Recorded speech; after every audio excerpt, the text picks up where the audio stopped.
নমস্কার। পাঁচমিশালির আজকের পর্বে সকলকে স্বাগত। আজকের বিষয় ভারতীয় রাজনীতিতে এখন কুকথারই জয় জয়কার। দিল্লিতে নতুন মুখ্যমন্ত্রী হিসেবে শপথ নিয়েছেন রেখা গুপ্ত। তিনিই চতুর্থ মহিলা যিনি এই পদে বসলেন।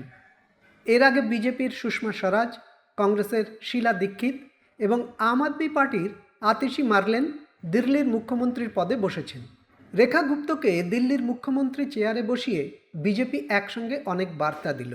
এক তো তারা মহিলাদের কত সম্মান করে, মহিলাদের রাজনীতিতে এগিয়ে আনে এবং সেই সঙ্গে মুখ্যমন্ত্রীর চেয়ার নিয়ে দলে যাতে কোনো দ্বন্দ্ব মাথাচাড়া দিতে না পারে তারও একটা আপাত সমাধান তারা খুব সহজেই করে ফেলল।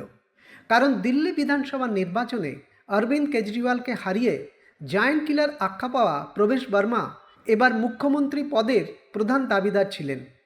তার মাথার ওপর স্বয়ং অমিত শাহের আশীর্বাদও ছিল, তাও তিনি কুর্সি পেলেন না। আসলে বিজেপিতে এখন মোদি শাহ জুটি নয়, পুরো নিয়ন্ত্রণ নিয়ে নিয়েছে আরএসএস। ঠিক সেই কারণেই রেখা গুপ্ত মুখ্যমন্ত্রীর চেয়ারে বসতে পারলেন। বিধানসভা নির্বাচনে এবারই তিনি প্রথমবার প্রতিদ্বন্দ্বিতা করলেন। প্রথমবারের বিধায়ক হয়ে মুখ্যমন্ত্রীর পদে বসা বিজেপিতে খুব একটা হয় না। এক্ষেত্রে হলো, কারণ রেখা গুপ্তের সংঘযোগ। রাজনীতিতে রেখা গুপ্তের হাতে খড়ি ছাত্র রাজনীতি দিয়ে। এবিপিপির সক্রিয় সদস্য ছিলেন, দিল্লি ইউনিভার্সিটির ছাত্র সংসদের সভাপতিও ছিলেন, দিল্লির 3বারের কাউন্সিলর।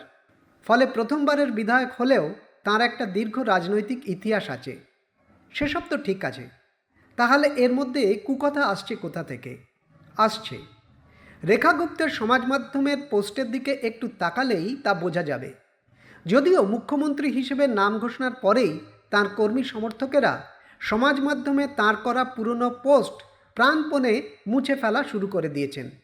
সেখানে তিনি তার বিরোধী রাজনৈতিক নেতাদের নিয়ে যা সব লিখেছেন তা রণবীর ইলাহাবাদীকেও লজ্জা দেবে।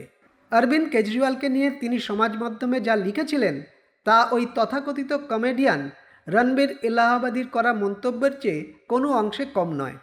শুধু কি কেজরিওয়াল, তাঁর সমাজ মাধ্যম বার্তায় কাউকেই কুকথা বলতে ছাড়েননি তিনি। সেই সব টুইট এখন তার পিছু তাড়া করে বেড়াচ্ছে। কুকথাই নয়, রেখা গুপ্তের আরও কিছু পুরনো ভিডিও এখন আবার সামনে এসেছে, যেখানে দেখা যাচ্ছে দিল্লির মেয়র নির্বাচনে হেরে গিয়ে প্রবল রাগে তিনি কিভাবে ভাঙচুর চালাচ্ছেন। রণবীর ইলাহাবাদীকে তাঁর কৃতকর্মের ফল ভুগতে হচ্ছে, সেটাই হওয়া উচিত। দেশের শীর্ষ আদালত তাঁর মনের নোংরা দিক নিয়ে মন্তব্য করেছে। রেখা গুপ্তের বেলায় কি তা হবে? নিশ্চিতভাবেই বলা যায় হবে না, কারণ রাজনীতিবিদদের এখন এটাই সবচেয়ে বড় হাতিয়ার। এখানে একটা কথা বলা দরকার। পশ্চিমবঙ্গ বিধানসভায় গত কয়েকদিন ধরে বিরোধী দলনেতা এবং মুখ্যমন্ত্রী মমতা বন্দ্যোপাধ্যায়ের মধ্যে আরোপ এবং পাল্টা আরোপ নিয়ে রাজ্য রাজনীতি একেবারে সরগরম। মমতার বিরুদ্ধে শুভেন্দু অধিকারী বিধানসভায় ভাঙচুরের অভিযোগ আনেন এবং একটি ভিডিও প্রকাশ করেন। তাতেও কিন্তু মমতা বন্দ্যোপাধ্যায়কে নিজে ভাঙচুরে সামিল হতে দেখা যায়নি, যা রেখা গুপ্তের ক্ষেত্রে দেখা গেছে।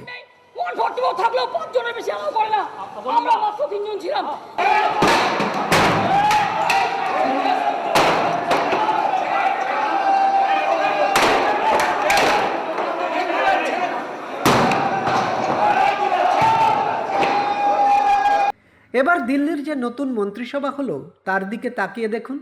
তাতে এমন অনেকেই আছেন যারা দেশের রাজনীতিতে তাঁদের কুকথার জন্যই পরিচিত, যেমন প্রবেশ বর্মা, কপিল মিশ্র।